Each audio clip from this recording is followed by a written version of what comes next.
Assalamualaikum warahmatullahi wabarakatuh. Yang terhormat Bapak Ibu dosen penguji UKIN, ujian kinerja PPG dalam jabatan angkatan 3 dari LPTK Universitas Siliwangi.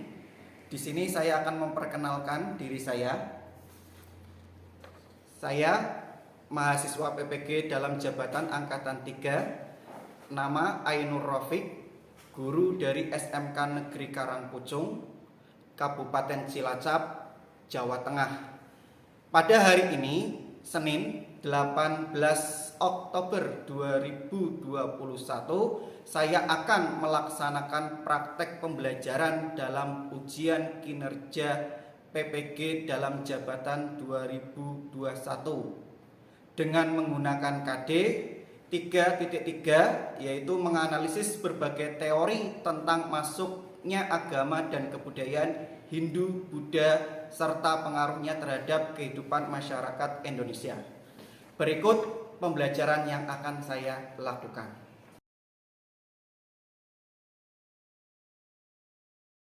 Assalamualaikum warahmatullahi wabarakatuh. Waalaikumsalam warahmatullahi wabarakatuh. Selamat siang anak-anak. Siang. Bagaimana kabar kalian hari ini? Alhamdulillah. Baik. Oke, ketemu lagi dalam pembelajaran dengan Bapak dengan mata pelajaran sejarah Indonesia. Pada kesempatan kali ini, pada siang hari ini, kita akan belajar melanjutkan daripada pembelajaran materi minggu kemarin. Ya. Nah, sebelum pembelajaran dimulai, marilah kita berdoa bersama-sama. Monggo perwakilan dari kalian, Mbak Laras, tolong dipimpin berdoa untuk teman-temannya sebelum kita memulai aktivitas pembelajaran kita di siang hari ini. Baik, sebelum kita mulai, kita berdoa sesuai dengan kepercayaan masing-masing. Berdoa dimulai. Berdoa selesai. Oke. Dengan berdoa, setidaknya kita berharap kepada Tuhan Yang Maha Esa apa yang akan kita lakukan di siang hari ini semoga bisa berjalan lancar tanpa ada kendala apapun, ya. Dan apa yang kita terima nanti terkait dengan materi pembelajaran hari ini semoga bisa menjadi ilmu yang bermanfaat untuk kita semua. Oke, sebelumnya seperti itu, kemudian saya akan melakukan pengecekan kehadiran daripada kalian. Mbak Alia Amelia, Hadir, Pak. Anis Rosmalia, Hadir. Ayu Zahra, Hadir. Farah Ardelia, Hadir, Pak. Firman Bagas, Hadir, Pak. Laviana Mauladi, Hadir, Pak. Laras Juwita, Hadir, Pak. Rismania, Hadir, Pak. Salwa Audrey, Hadir, Pak. Siva Nur Fadila. Hadir. Ya, untuk pertemuan kali ini dengan jumlah siswa 10 peserta didik atau 10 siswa nihil ya. Ya, dengan PTM atau pembelajaran tatap muka secara terbatas ya seperti ini yang bisa kita lakukan. Tapi tidak usah dipermasalahkan yang seperti ini dalam keadaan pandemi ya.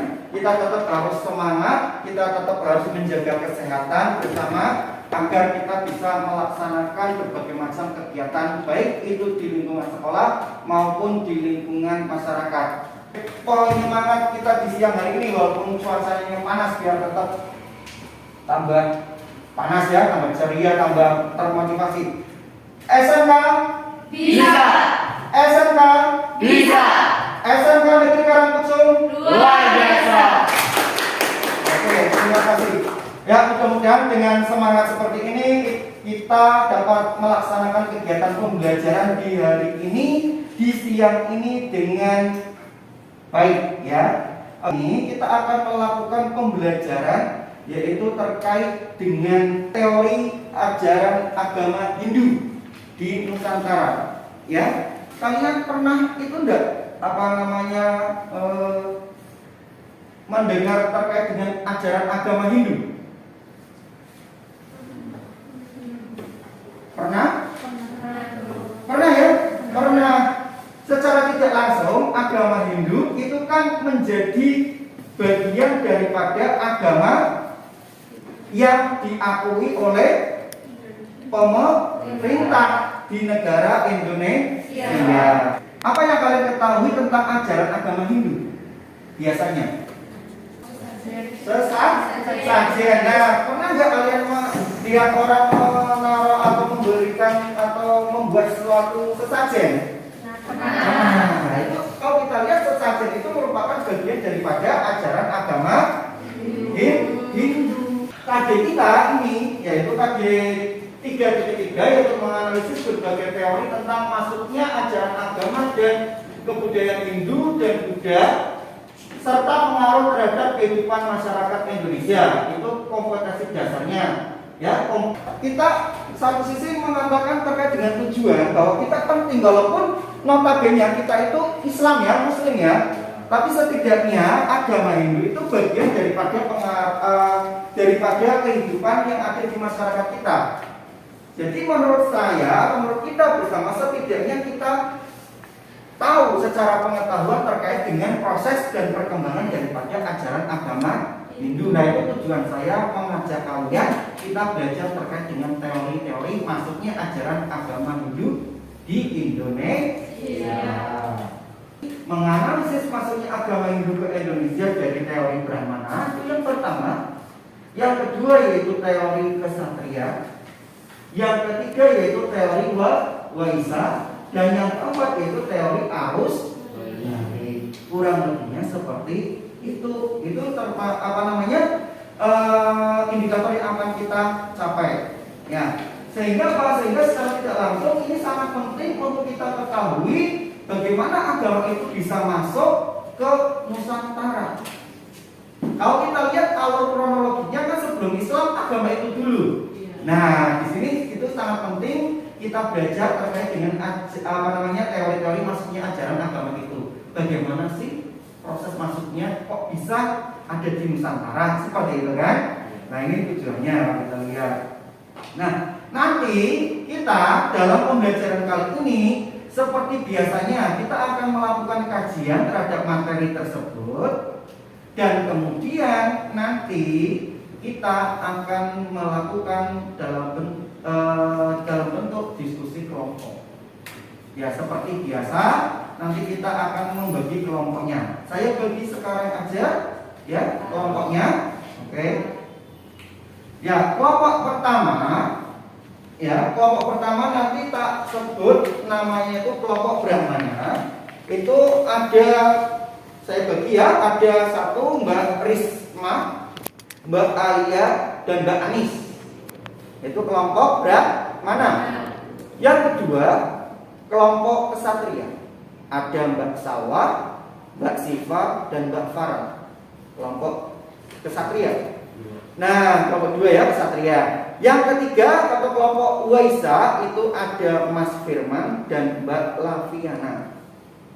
Dan kelompok 4 itu adalah kelompok arus balik. Di sini ada Mbak Ayu dan Mbak Laras.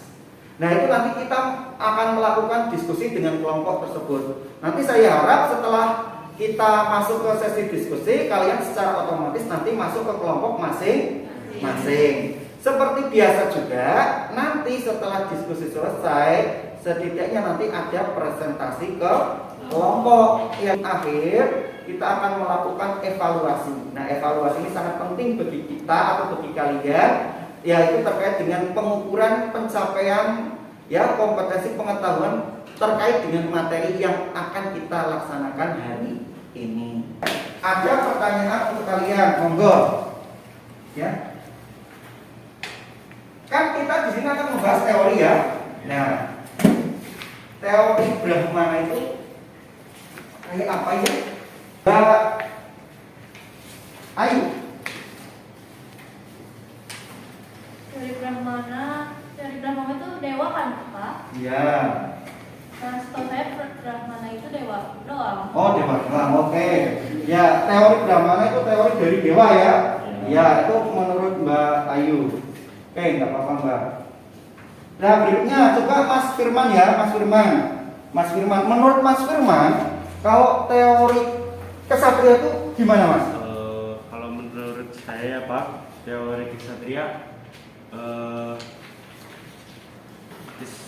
kaum prajurit yang berasal dari India Pak. Oh, kaum prajurit yang berasal dari India, Pak. Berarti saat Brahmana itu dewa, ini adalah kesatria itu prajurit dari India gitu ya. Ya. Kalau kita lihat, ya jawaban kalian itu sudah sangat bagus ya. Ini sebagai pengetahuan awal. Jadi kalau kita lihat ini tidak terlalu melenceng jauh ya. Tapi setidaknya kita paparkan bersama agar apa? Agar pengetahuan kalian dasar awal ini bisa tercover semua, bisa bisa kalian pahami secara menyeluruh. Ya itu ya. Oke, mari kita masuk ke pembelajaran kita.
Itu kalau kita lihat cuplikan terkait gambaran awal ya terkait dengan muncul atau lahirnya daripada ajaran Hindu, iya kan?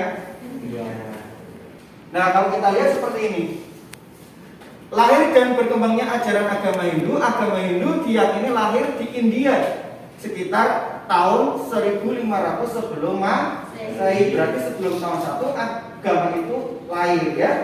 Nah, para ahli sejarah meyakini bahwa bekas kota Mohenjo-daro atau Lankana dan kota Harappa atau Punjab sekarang di lembah Sungai Indus itu merupakan tempat di mana agama ini tumbuh dan berkembang.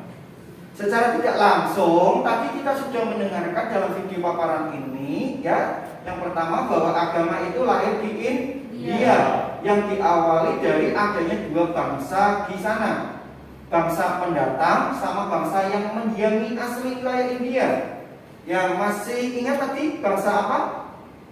Sebagai bangsa pendatang ada bangsa Arya. Bangsa Arya itu bangsa pendatang. Sebagai contoh, tadi kalau kita lihat gambaran daripada artis-artis Bollywood, yaitu dengan memiliki ciri badan yang lebih proporsional, ya kan? Nah, yang sedangkan bangsa apa namanya, bangsa aslinya itu tadi bangsa apa? Dravida. Bangsa Dravida. Oke, benar sekali ya. Bangsa Dravida itu merupakan bangsa asli daripada India dengan perwujudan tadi seperti gambar yang dimana itu orangnya lebih cenderung besar, ya, dan memiliki warna kulit cenderung hitam. Nah, ini dua bangsa ini yang kemudian mereka tinggal di satu wilayah, jelas pasti kehidupannya itu akan membaur, bersatu, ya kan? Iya. Mereka punya budaya masing-masing, otomatis budayanya itu juga melebur menjadi satu. Peleburan budaya ini antara budaya bangsa Dravida dengan budaya bangsa Arya, inilah yang kemudian kita sebut lahir budaya baru yang kita kenal dengan nama ajaran Hindu. Nah, ini terkait dengan kronologis daripada lahir dan munculnya ajaran agama Hindu di India. Memang ada di agama Hindu, ya, itu ada Keta Weda, Ren Weda, Yajurveda, Samaveda, dan Atharva Veda. Ini itu diambil dari apa? Dari kurang lebih sama Weda. Pernah dengar? Om Jai Jagadiswara. Tahu? Pernah? Om Jai Jagadiswara. Terus apa lagi itu kan? Ya, itu yang saya tahu dari cuplikan film Om Jai Jagadis itu kan, kalau salah. Ya, Veda yaitu berisi kumpulan mantra-mantra gaib. Kasta. Nah, tadi kalau kita lihat dalam penerapan ajaran agama Hindu itu terkenal dengan catur warna, ya, dalam tayang tadi. Catur warna inilah yang kemudian kita kenal sebagai kasta. Yaitu ada kasta Brahmana, kasta Ksatria, kasta Waisya, kasta Sudra. Itu kasta. Ini kan? Ada kasta Brahmana, Ksatria, Waisya, dan Sudra. Kasta Brahmana yang pertama atau kasta tertinggi, seperti tadi yang disampaikan oleh Mbak Ayu, ya. Benar ya tadi Mbak Ayu, benar? Ya, yaitu kasta yang tertinggi. Brahmana tadi Ayu menyebutnya itu terkait dengan teori, yaitu terdiri dari para dewa, ya. Nah, kalau di sini kasta Brahmana sesungguhnya kalau kita lihat itu bukan apa namanya, ya, isinya itu bukan dewa, tapi melainkan kaum Brahmananya.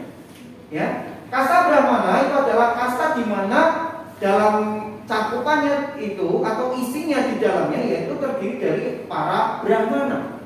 Yang kedua yaitu ada kasta Ksatria. Tadi yang disampaikan Mas Firman, Ksatria itu adalah para prajurit, benar? Ya, kalau kita lihat prajurit. Ya. Nah, berarti kasta ini terdiri dari siapa? Para prajurit. Atau bisa kita sebut orang-orang kerajaan. Tiga, kasta Waisya. Waisya itu adalah kasta ketiga, yaitu di dalamnya termasuk yang ada di dalamnya yaitu para pedagang. Yaitu kasta Sudra, kasta terbawah. Ya, nah itu kasta itu bersifat tertutup seperti itu. Nah, artinya apa? Artinya mereka tidak memungkinkan terjadinya mobilisasi atau perpindahan kasta. Tapi yang namanya kehidupan manusia pasti itu bisa terjadi kasta, apa namanya, perpindahan kasta. Jelas, tapi ini dalam aturannya itu dilarang atau tidak boleh. Ya, tidak mungkin ya apa namanya manusia itu ketika ada aturan nggak mungkin kan manusia selalu tertib dengan aturannya kan? Iya, pasti satu juga ada yang melanggar. Itu pun terjadi. Artinya gini, tidak untuk kemungkinan terjadi pernikahan antar kasta, ya kan? Nah, kalau terjadi pernikahan antar kasta bagaimana? Secara otomatis mereka itu masuknya yang terakhir dalam ayat tadi. Apa? Mereka disebut golongan paria. Artinya apa paria? Yaitu orang-orang yang telah melanggar kasta atau orang-orang yang telah dikeluarkan dari kastanya. Masuknya pengaruh Hindu, Buddha di Indonesia. Tapi kita cenderung kita bahas yaitu yang Hindunya. Itu ada teori Brahmana, teori Ksatria, teori Waisya, dan teori Arus. Teori Brahmana kita sesuaikan dengan urutan yang tadi. Teori Brahmana. Tadi kasta Brahmana itu siapa di dalamnya? Para pemuka agama. Oke, masih bagus bayangannya, luar biasa. Teori Brahmana yaitu ini dikemukakan oleh G.C. Vander. Menurut teori ini ya bahwa ajaran agama Hindu masuk ke wilayah Nusantara itu dibawa oleh para kaum Brahmana. Siapa mereka? Yaitu para pemuka agama Hindu. Mereka masuk ke wilayah Nusantara. Itu dalam kategori mereka atas inisiatif sendiri masuk ke wilayah Nusantara, dalam arti mereka dalam misi penyebaran ajaran agama ke penjuru atau ke pelosok penjuru dunia. Salah satu atau beberapa dari mereka masuk ke wilayah tanah air kita. Itu karena memang misi mereka, ya kan? Nah, yang kedua, mereka masuk ke wilayah Nusantara dengan membawa ajaran agama Hindunya. Itu dikarenakan apa? Dikarenakan mereka itu diundang oleh siapa? Oleh para kepala suku. Itu ada teori kesatria.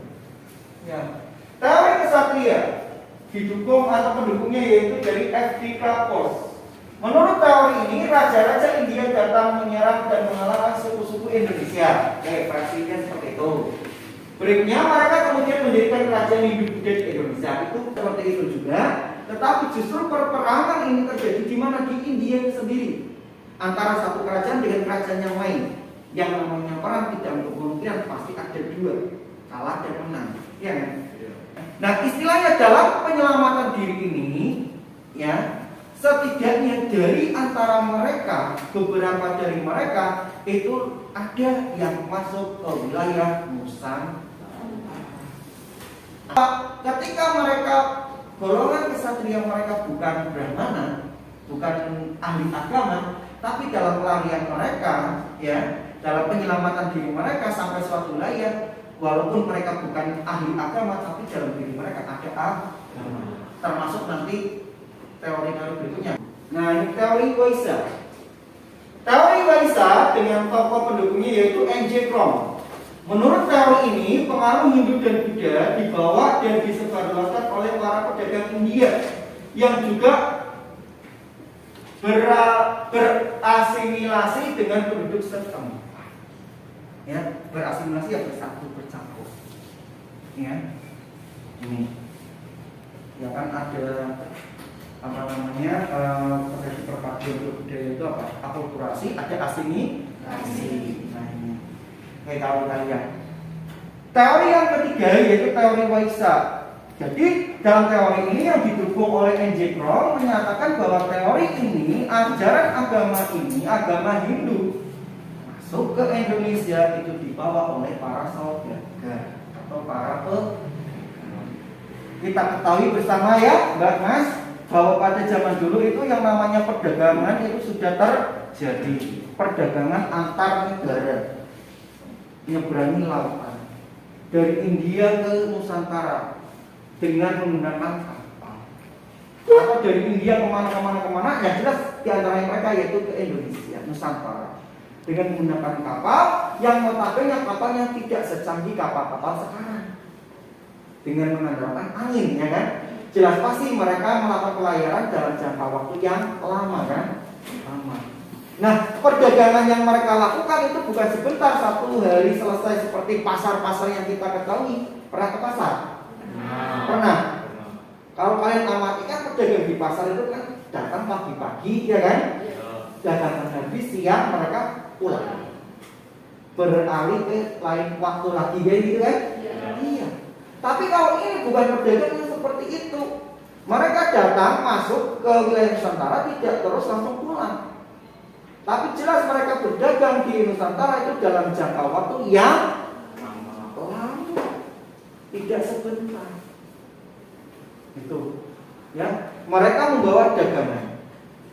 Ya, seperti tadi yang saya sampaikan, mereka notabene bukan ahli agama, tapi dalam diri mereka ada agama, yaitu Hindu. Nah, ini teori arus balik, ya. Teori arus balik kok tidak asing ya dengan kata-kata arus balik. Pernah dengar kan sebelumnya?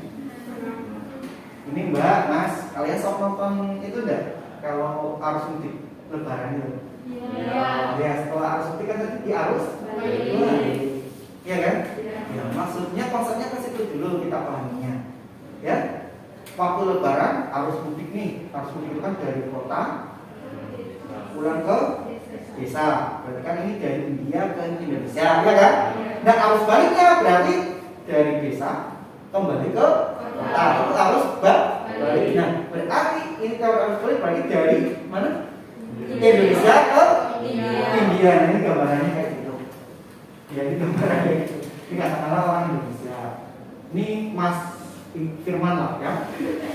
Satu kalau datang, Mas Firman ini dengan pakaiannya, terus Mas Firman melakukan pengembaraan atau berkelana, ya kan?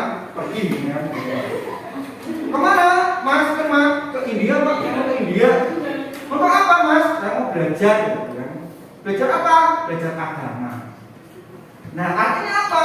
Bahwa teori arus balik yaitu tidak lagi masyarakat India, orang-orang India, ya, orang-orang India yang datang masuk ke Nusantara membawa ajarannya, tapi ini dibalik. Tapi masyarakat kita yang memang akan pengen tahu, pengen mendalami ajaran agama itu, sehingga muncul apa? Muncul inisiatif, pemikiran, ya, ide gagasan untuk, baiklah saya jemput bola aja, saya pergi ke sana lah. Saya pengen belajar langsung ke sana. Nah, artinya apa? Masyarakat kita tertarik dengan ajaran itu dan mereka lebih cenderung ingin langsung pergi ke India. Jadi setelah mereka kembali ke Indonesia, mereka lah yang berperan menyebarkan ajaran Hindu. Ya. Ya, berikutnya. Nah, ini silakan kalian diskusi kelompok tadi sudah saya bentuk, sudah saya tentukan. Monggo silakan langsung saja berdiskusi ya ke masing-masing kelompok. Kita bagi, ada kelompok Brahmana, itu ada Mbak Risma Alia Mbak Anis, kelompok Kesatria ada Mbak Salma Mbak Siva Mbak Farah, kelompok 3 ada Mas Firman Mbak Laviana, kelompok 4 ada Ayu dan Laras. Monggo silakan langsung menyatu dengan kelompoknya masing-masing. Kurang lebih seperti itu. Ini pilih aja. Sini.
Sampai saat ini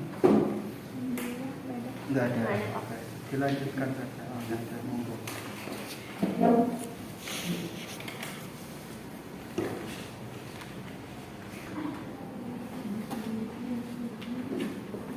Baik, kalau sudah kita mulai presentasi kelompoknya ya.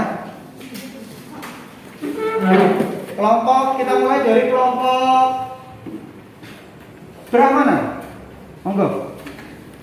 Di sini kan, Pak? Ya, berdiri saja dari situ kita. Monggo, Mbak. Oke, saya akan mempresentasikan hasil diskusi tentang kelemahan dan kelebihan dari teori Brahmana. Kelebihan dari teori Brahmana: 1. Agama Hindu adalah milik kaum Brahmana.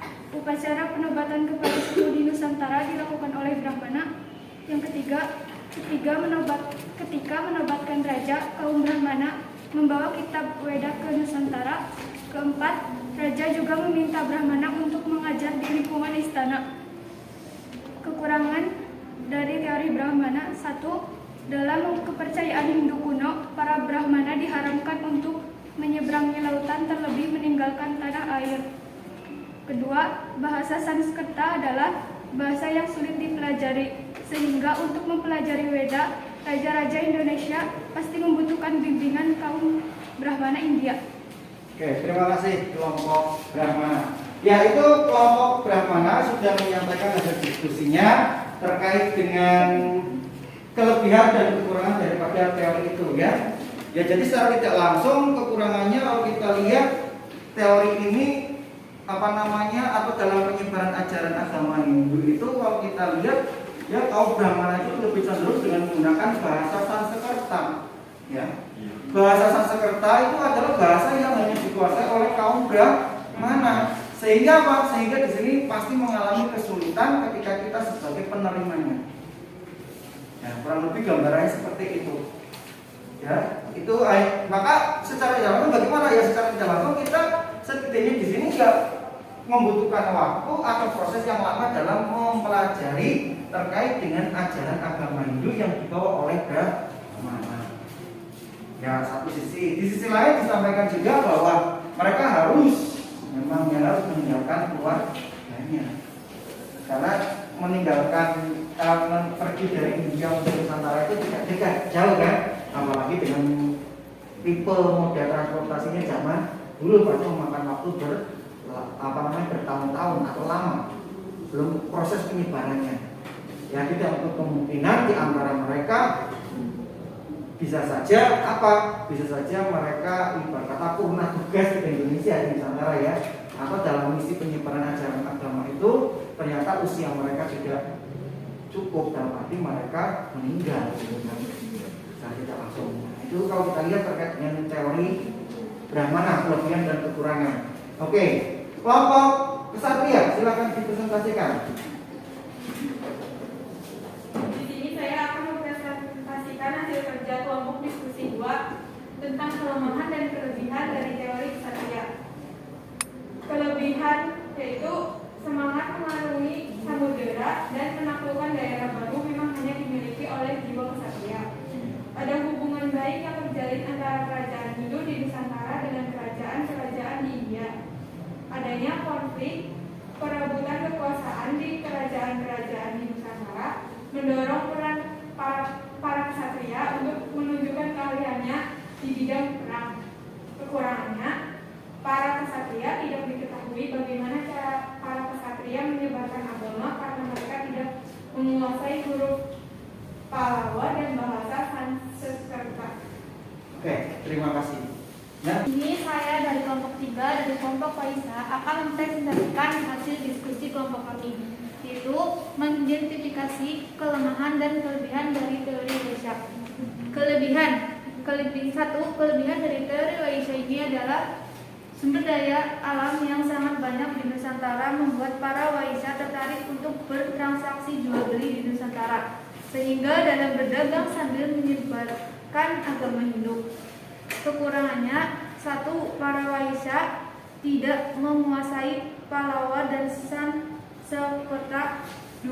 Mereka tidak berkewajiban melakukan pengajaran agama. 3. Apabila agama Hindu disebarkan oleh para Vaishya, seharusnya yang menjadi pusat kebudayaan ini terdapat di kota-kota terdekat. Di sini saya akan menyampaikan hasil diskusi kelompok kami tentang kelebihan dan kelemahan teori arus balik.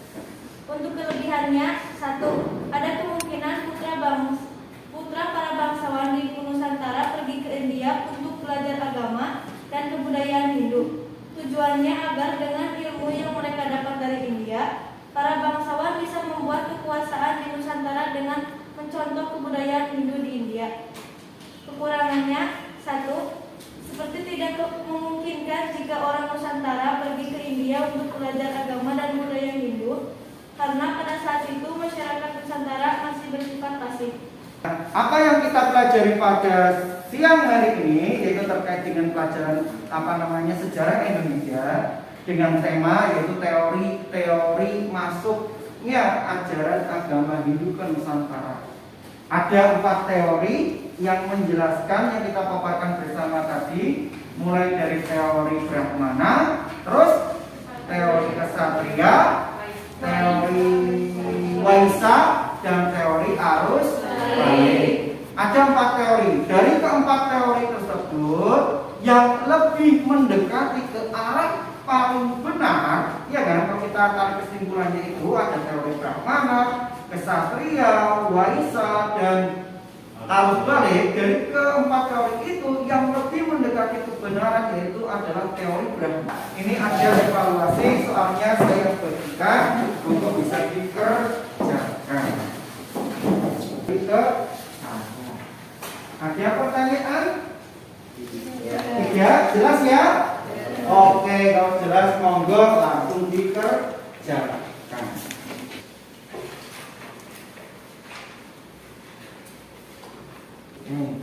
Udah ya? Sebelum saya akhiri pembelajaran kali ini, coba ya, tadi kan saya sudah menyampaikan kesimpulan terkait dengan pembelajaran kita. Nah, coba dari kalian monggo sampaikan sedikit tentang pembelajaran kita hari ini. Mbak siapa?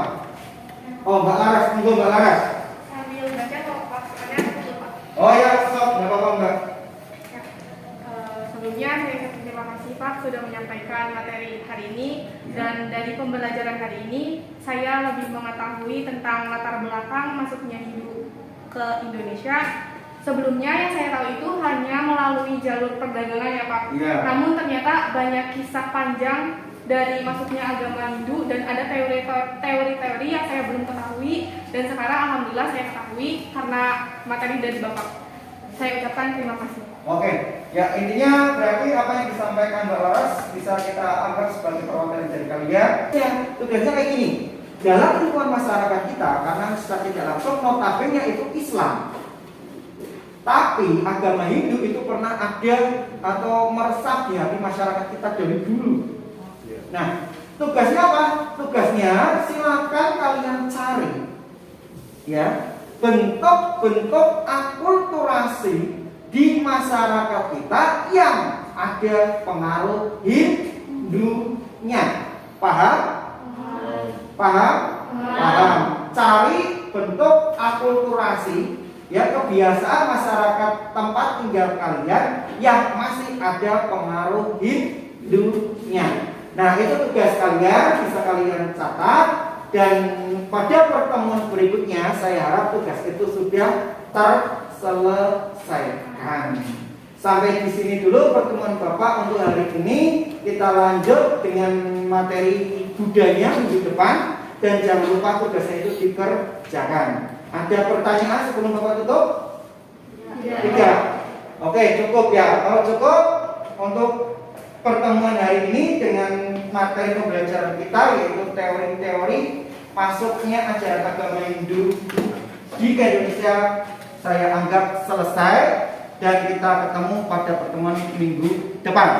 Ya, saya akhiri untuk pembelajaran hari ini. Wassalamualaikum warahmatullahi wabarakatuh. Waalaikumsalam warahmatullahi wabarakatuh. Untuk berdoa dalam hati masing-masing saja sebelum nanti kalian pulang ke rumah. Monggo berdoa mulai. Berdoa selesai. Terima kasih.